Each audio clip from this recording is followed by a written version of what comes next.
Sister क्या नाम है आपका? मीनाक्षी। कहाँ के रहने वाले हैं आप? मैं जलंधर मॉडल हाउस की रहने वाली हूँ। 2019 में आपकी मैरिज हुई हाँ जी। और मैरिज के बाद आपके ऊपर किसी ने जादू टोना किया। हाँ जी। जादू टोने के कारण आपके ऊपर लगातार दुष्ट आत्मा के अटैक्स होने शुरू हो चुके थे। हाँ जी आप ब्रदर। खुद बताइए अपना एक्सपीरियंस के दुष्ट आत्मा का अटैक जब आपके ऊपर होता था तो आपकी हालत, आपकी कंडीशन कैसी हो जाती थी उस समय? ਜਦੋਂ ਮੇਰੀ ਮੈਰਿਜ ਹੋਈ ਤਾਂ 2 ਹਫ਼ਤੇ ਬਾਅਦ ਮੈਨੂੰ ਨਾ ਦਬਾਅ ਪੈਣੇ ਸ਼ੁਰੂ ਹੋ ਗਏ ਤੇ ਮੈਨੂੰ ਲੱਗਣਾ ਵੀ ਮੇਰਾ ਵਹਿਮ ਹੈ, ਵੀ ਮੈਨੂੰ ਜਿੱਦਾਂ ਭੁਲੇਖਾ ਜਿਹਾ ਲੱਗਦਾ ਪਿਆ ਵੀ ਕੁਝ ਨਹੀਂ ਹੈਗਾ। ਤੇ ਮੈਂ ਆਪਣੀ ਮੰਮੀ ਨੂੰ ਕਹਿਣਾ, ਆਪਣੀ ਸਾਸੂ ਮਾਂ ਨੂੰ ਕਹਿਣਾ ਵੀ ਮੈਨੂੰ ਨਾ ਇਦਾਂ ਆਵਾਜ਼ਾਂ ਆਉਂਦੀਆਂ ਬਹੁਤ ਜ਼ਿਆਦੀਆਂ। ਉਹਨੇ ਕਹਿਣਾ ਵੀ ਤੈਨੂੰ ਨਾ ਵਹਿਮ ਆ, ਵੀ ਤੇਰੀ ਹਜੇ ਨਵੀਂ ਮੈਰਿਜ ਹੋਈ ਆ ਤਾਂ ਕਰਕੇ ਤੈਨੂੰ ਇਦਾਂ ਲੱਗਦਾ, ਤੇਰਾ ਦਿਲ ਨਹੀਂ ਲੱਗਦਾ ਹੋਣਾ। ਫਿਰ ਮੈਂ ਉਹਦੇ ਤੋਂ ਬਾਅਦ ਜਾਨੀ ਕਿ ਮੈਂ ਆਪਣੇ ਘਰ ਵਾਲੇ ਨੂੰ ਕਿਹਾ ਵੀ ਮੇਰਾ ਇੱਥੇ ਮਨ ਨਹੀਂ ਲੱਗਦਾ ਹੈਗਾ। ਕਹਿੰਦੇ ਕਿਉਂ? ਕਹਿੰਦੇ ਹਰ ਲੜਕੀ ਨੂੰ ਇਦਾਂ ਹੁੰਦਾ ਵੀ ਜਦੋਂ ਬੇਗਾਨਾ ਘਰ ਛੱਡ ਕੇ ਆਉਂਦੀ ਆ ਤਾਂ ਨਵਾਂ ਇਦਾਂ ਹੀ ਹੋਣਾ, ਤੈਨੂੰ ਕੁਝ ਨਹੀਂ ਹੋਣਾ, ਠੀਕ ਆ।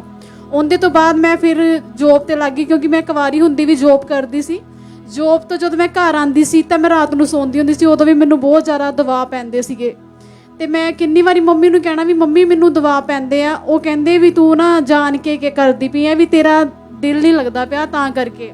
और आपको दुष्ट आत्मा की आवाजें सुनाई देती थी उस समय? ਬਹੁਤ ਜ਼ਿਆਦਾ ਬ੍ਰਦਰ, ਮੈਨੂੰ ਇੰਨੀਆਂ ਆਵਾਜ਼ਾਂ ਆਉਂਦੀਆਂ ਸੀਗੀਆਂ ਨਾ ਤੇ ਮੈਂ ਉੱਠ ਕੇ ਕਹਿਣਾ ਵੀ ਮੈਨੂੰ ਬਹੁਤ ਜ਼ਿਆਦਾ ਆਵਾਜ਼ਾਂ ਆਉਂਦੀਆਂ ਤੇ ਮੰਮੀ ਨੇ ਕਹਿਣਾ ਵੀ ਮੇਰੇ ਕੋਈ ਨਹੀਂ ਹੈਗਾ, ਤੈਨੂੰ ਭੁਲੇਖਾ ਲੱਗਦਾ ਪਿਆ, ਕੁਝ ਨਹੀਂ, ਸਾਨੂੰ ਤਾਂ ਕੁਝ ਨਹੀਂ ਸੁਣਦਾ ਪਿਆ, ਤੈਨੂੰ ਹੀ ਸੁਣਦਾ ਪਿਆ ਆ। मतलब आपको ऐसा लगता था जैसे 3-4 बंदे मिलके ऊंची ऊंची वो बातें कर रहे ਹਾਂਜੀ हैं? ਬਹੁਤ ਜ਼ਿਆਦਾ। ਜਦੋਂ ਮੈਂ ਉੱਠਣਾ ਤੇ ਦੇਖਣਾ ਤੇ ਕੋਈ ਨਹੀਂ ਹੋਣਾ, ਮੈਨੂੰ ਸੁੱਤੀ ਪਈ ਨੂੰ ਇੰਨੀਆਂ ਆਵਾਜ਼ਾਂ ਆਣੀਆਂ, ਮੇਰੇ ਜਿੱਦਾਂ ਕੰਨ ਫਾਟੀ ਚੱਲੇ ਹੁੰਦੇ ਏਦਾਂ ਆਉਂਦੀਆਂ ਸੀ ਆਵਾਜ਼ਾਂ ਮੈਨੂੰ। और आपके हाथ पांव मुड़ जाते थे उस समय? ਬਹੁਤ ਜ਼ਿਆਦਾ ਜਿੱਦਾਂ ਆਕੜ ਜਾਂਦੇ ਸੀ, ਬਹੁਤ ਜ਼ਿਆਦਾ ਮਤਲਬ ਕਿ ਸਿੱਧੇ ਕਰਦੇ ਸੀ, ਹੁੰਦੇ ਨਹੀਂ ਸੀਗੇ। ਹਾਂਜੀ। और इसी के कारण आप बहुत ज्यादा बीमार भी रहने लगे? ਬਹੁਤ ਜ਼ਿਆਦਾ ਬ੍ਰਦਰ, ਮੈਂ ਇੰਨੀ ਬਿਮਾਰ ਰਹਿਣ ਲੱਗ ਗਈ ਸੀ। ਮੈਂ ਆਪਣੇ ਆਪ ਤੋਂ ਬਹੁਤ ਦੁਖੀ ਹੋ ਗਈ ਸੀ ਕਿ ਮੈਨੂੰ ਰੱਬਾ ਕਿਹੜੀ ਬਿਮਾਰੀ ਲਾਤੀ, ਕਿਹੜਾ ਰੋਗ ਲਾਤਾ, ਵੀ ਮੈਨੂੰ ਕੀ ਹੋ ਗਿਆ। ਮੈਂ ਤਾਂ ਇੰਨੀ ਇੰਟੈਲੀਜੈਂਟ ਕੁੜੀ ਸੀ, ਇੰਨੀ ਰਿਸਪੌਂਸਿਬਿਲਟੀ ਸੀ ਮੈਨੂੰ ਆਪਣੇ ਘਰ ਦੀ, ਪਰ ਮੈਨੂੰ ਪਤਾ ਨਹੀਂ ਸੀ ਲੱਗਦਾ ਵੀ ਮੇਰੇ ਨਾਲ ਹੁੰਦਾ ਕੀ ਪਿਆ। ਡਾਕਟਰਾਂ ਦੇ ਵੀ ਸਮਝ ਨਹੀਂ ਸੀ ਆਂਦਾ ਕਿ ਕੀ ਹੈਗਾ। ਮੈਂ ਸਾਰੇ ਟੈਸਟ ਵੀ ਕਰਾਏ, ਸਾਰਾ ਕੁਝ ਰਿਪੋਰਟਾਂ ਵੀ ਕਰਾਈਆਂ, ਸਾਰੀਆਂ ਨੈਗੇਟਿਵ ਹੀ ਆਉਂਦੀਆਂ ਸੀ, ਕੁਝ ਨਹੀਂ ਸੀ ਆਂਦਾ ब्रदर। और आपको जब दुष्ट आत्मा के अटैक आपके ऊपर बढ़ने लगे तो आपका खाना खाने तक को मन नहीं करता था?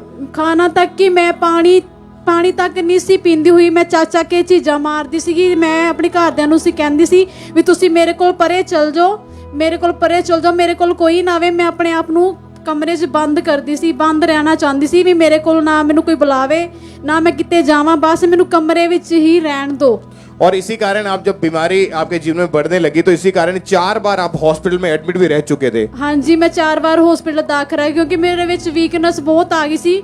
ਮੇਰਾ ਇਸ ਵਜ੍ਹਾ ਨਾਲ ਮੇਰਾ 38 ਕਿਲੋ ਭਾਰ ਰਹਿ ਗਿਆ ਸੀਗਾ, ਬਹੁਤ ਜ਼ਿਆਦਾ। ਮੇਰੇ ਬ੍ਰਦਰ ਵੀ ਬੜੇ ਤੰਗ ਸੀ, ਮੇਰੀ ਮੰਮੀ ਵਿਚਾਰੇ ਪੇਕੇ ਘਰ ਵੀ ਬਣਾ ਬਹੁਤ ਦੁਖੀ ਸੀਗਾ।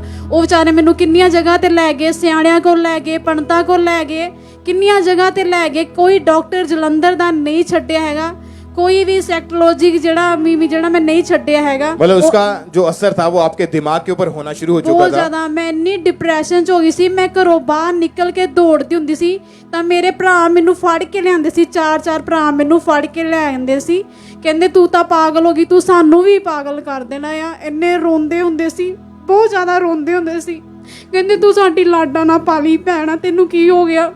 पर किसी नू कुछ नहीं सी समझ आंदा।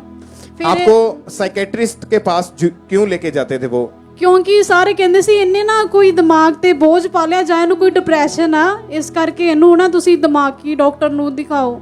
पर डॉक्टर मैनूं दवाई दे दिंदे सी, ਉਹ ਨੀਂਦ ਦੀਆਂ ਗੋਲੀਆਂ ਦੇ ਦਿੰਦੇ ਸੀ। ਜਦ ਤੱਕ ਦਵਾਈ ਦਾ ਅਸਰ ਸੀ ਉਦੋਂ ਤੱਕ ਮੈਂ ਸੁੱਤੀ ਰਹਿੰਦੀ ਸੀ, ਜਦੋਂ ਹੋਸ਼ ਆਉਣਾ ਫਿਰ ਮੈਨੂੰ ਉੱਦਾਂ ਹੀ ਹੋਣਾ। ਮੈਂ ਬਾਹਰ, ਮੇਰਾ ਬੱਚਾ 2 ਮਹੀਨੇ ਦਾ, ਉਹਨੂੰ ਮੈਂ ਚੱਕ ਕੇ ਮਾਰਦੀ ਹੁੰਦੀ ਸੀ ਬੈੱਡ ਤੇ। 2 ਵਾਰੀ ਮੈਂ ਉਹਦਾ ਇਹਦੇ ਸਰਾਣਾ ਰੱਖ ਕੇ ਉਹਨੂੰ ਮਾਰਨ ਦੀ ਕੋਸ਼ਿਸ਼ ਵੀ ਕੀਤੀ।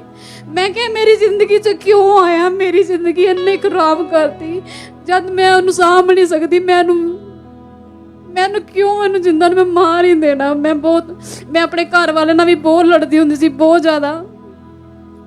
आपकी मैरिड लाइफ पूरी तरह डिस्टर्ब हो चुकी थी, घर में भी हमेशा कलेश रहता था?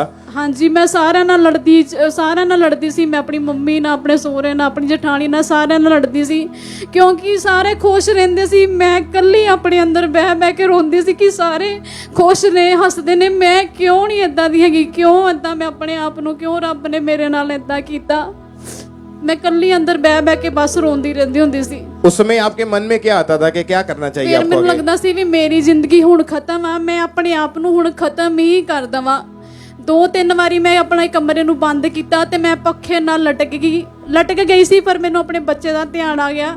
ਮੈਂ ਕਿਹਾ ਜੇ ਮੈਂ ਮਰ ਗਈ ਤਾਂ ਮੇਰਾ ਬੱਚਾ ਕਿੰਨੇ ਦੇਖਣਾ ਹੈ, ਮੇਰਾ ਘਰ ਵਾਲਾ ਕਿੰਨੇ ਦੇਖਣਾ ਹੈ। ਲੋਕਾਂ ਨੇ ਕਹਿਣਾ ਕਿ ਇਹਦੇ ਸਹੁਰਾ ਪਰਿਵਾਰ ਇਹਨੂੰ ਤੰਗ ਕਰਦੇ ਸੀ ਜਾਂ ਇਹਦਾ ਘਰ ਵਾਲਾ ਨੂੰ ਤੰਗ ਕਰਦਾ ਸੀ, ਇਹਨੇ ਤਾਂ ਸੁਸਾਈਡ ਕਰ ਲਿਆ। ਮੈਂ ਫੇਰ ਸੋਚ ਕੇ ਆਪਣੇ ਆਪ ਨੂੰ ਰੋਕ ਲਿਆ। ਫਿਰ ਮੈਨੂੰ ਮੇਰੇ ਕੋਲ ਕੰਟਰੋਲ ਨਹੀਂ ਹੋਇਆ, ਮੈਂ ਬਾਹਰ ਨੂੰ ਭੱਜੀ। ਬਾਹਰ ਇੱਕ ਟਰੱਕ ਆਂਦਾ ਪਿਆ ਸੀ ਤੇ ਮੈਂ ਦੌੜ ਕੇ ਥੱਲੇ ਆ ਲੱਗੀ ਸੀ ਤਾਂ ਮੇਰਾ ਭਰਾ ਮੇਰੇ ਮਗਰ ਹੀ ਦੌੜਿਆ, ਉਹਨੇ ਮੈਨੂੰ ਦਦਬ ਫੜਿਆ ਆ ਕੇ। और आपने इस तरह से बहुत बार अपने आप को मारने की कोशिश करी थी, बहुत ब्रदर, मैं बहुत बारी कोशिश की थी अपने क्योंकि आपके दिमाग के ऊपर आपका कोई कंट्रोल नहीं था। जैसे पागलों की हालत हो जाती वैसी आपकी कंडीशन हो चुकी थी। बहुत ज्यादा मतलब कि दिमाग इतना खराब हो गया सी, पता नहीं सी लगता भी बस हुण मेरी जिंदगी खत्म ही आ, भी हुण मेरे जीण दा कोई सहारा नहीं हैगा। तो उस समय आपके रिलेटिव रिश्तेदार जो आपको देखते थे क्या बोलते थे आपके बारे में? वो ही कहते थे ये दिमाग इनका पागल हो गया है, इनको अम्बरसर में दाखिल करा दो, इसका दिमाग मेंटली अपसेट हो गया है, इनको बस अम्बरसर ही ले जाओ, इनको करंट लगा दो, ये लगा दो बस। क्योंकि आपको खुद को भी पता था कि आपकी हालत जो है वो पागलों के जैसे होनी शुरू हो चुकी है। हाँ जी जैसे ब्रदर, पागल कुछ नहीं पता लगता सी भी मैनू की गल आ, की समझ नहीं सी आंदा हैगा। आपके मन में आता था कि मैं अपने घर को छोड़ के घर से भाग जाऊं कहीं पे, यहाँ से सबको छोड़ के मैं दूर भाग जाऊं। हाँ जी, मैं दिल करता सी मैं किते दूर चल जा, मैं किते नहर च छाल मारदा, किते समुंदर च छाल मार दवा। और इसी कारण आपकी फैमिली आपको बहुत सारे अलग अलग डॉक्टर्स के पास भी लेकर गए। हाँ जी, कितने लगभग उन्होंने डॉक्टर चेंज किए उस समय? 12-13 डॉक्टर चेंज किए। क्या क्या बोलते थे डॉक्टर के, क्या हुआ है आपको? डॉक्टर यही कहते थे इसने कोई डिप्रेशन डाले, इसने कोई बोझ रखा है दिमाग पे। और आप पूरी तरह से अंदर से टूट चुके थे। बहुत टूट गई सी मैं, टूट गई मतलब कि जिंदगी की आस ही खत्म हो गई।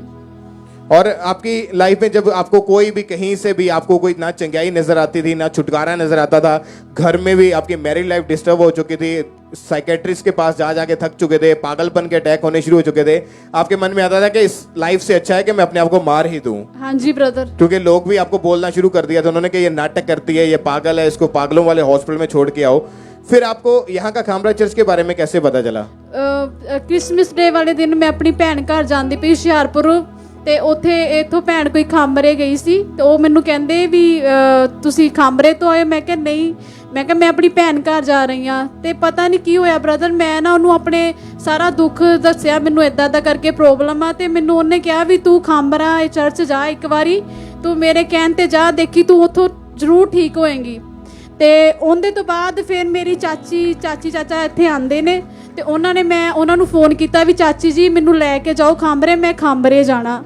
2-3 ਵਾਰ ਮੈਂ ਮੀਟਿੰਗਾਂ ਅਟੈਂਡ ਕੀਤੀਆਂ। ਜਦੋਂ ਚੌਥੀ ਵਾਰੀ ਆਈ ਤਾਂ ਮੈਂ ਪਰਮੇਸ਼ਵਰ ਨੂੰ ਘਰੋਂ ਹੀ ਮੈਂ ਦੁਆ ਕਰਕੇ ਆਈ। ਮੈਂ ਕਿਹਾ ਪਰਮੇਸ਼ਵਰ ਜੇ ਤੂੰ ਸੱਚੀ ਪਰਮੇਸ਼ਵਰ ਹੈ ਨਾ ਤੇ ਮੈਨੂੰ ਤੂੰ ਅੱਜ ਦਰਸ਼ਨ ਦੇਂਗਾ। ਮੈਂ ਘਰੋਂ ਇਹ ਕਹਿ ਕੇ ਆਈ ਸੀ ਤੇ ਮੈਂ ਸੱਚਮੁੱਚ ਮੈਨੂੰ ਪਰਮੇਸ਼ਵਰ ਨੇ ਉਦੋਂ ਦਰਸ਼ਨ ਦਿੱਤੇ ਤੇ ਮੈਨੂੰ ਹੀਲ ਕੀਤਾ, ਮੈਨੂੰ ਪਵਿੱਤਰ ਆਤਮਾ ਦੇ ਨਾਲ ਭਰਤਾ। ਤੇ ਉਹ ਦਿਨ ਮੇਰੇ ਵਾਸਤੇ ਇੰਨਾ ਆਨੰਦ ਸੀ ਨਾ, ਮੈਂ ਜ਼ਿੰਦਗੀ 'ਚ ਕਦੀ ਇੰਨਾ ਆਨੰਦ ਨਹੀਂ ਮਾਣਿਆ ਜਿੰਨਾ ਮੈਨੂੰ ਉਸ ਦਿਨ ਆਨੰਦ ਹੋਇਆ। ਇੰਨੀ ਖੁਸ਼ੀ ਹੋਈ ਨਾ ਜ਼ਿੰਦਗੀ 'ਚ, ਮੈਂ ਕਦੀ ਉਹ ਖੁਸ਼ੀ ਨਹੀਂ ਦੇਖੀ, ਆਨੰਦ ਨਹੀਂ ਮਾਰਿਆ ਜਿਸ ਦਿਨ ਮੈਨੂੰ ਉਸ ਦਿਨ ਆਨੰਦ ਮਿਲਿਆ। मैं बहुत खुश होगी। तारीफ करें सब, पहले जोर से सब जीवित परमेश्वर के नाम को महिमा दें इस वंडरफुल टेस्टमनी के लिए कि कैसे परमेश्वर ने इस बहन की लाइफ में काम किया, पागलपन से अटैक आजाद किया, इनको पूरी तरह से जितने भी अटैक्स होते थे सबसे परमेश्वर ने डिलीवर किया। और 20 फरवरी 2022 को आप चर्च में आए थे, उस समय परमेश्वर के दास ने स्पेशल प्रेयर की थी जिनके ऊपर जादू टोना हुआ है, जिनके ऊपर दुष्ट आत्मा के अटैक्स हैं। तो आइए हम पहले अपनी स्क्रीन के ऊपर उस प्रार्थना को देखते हैं एक बार।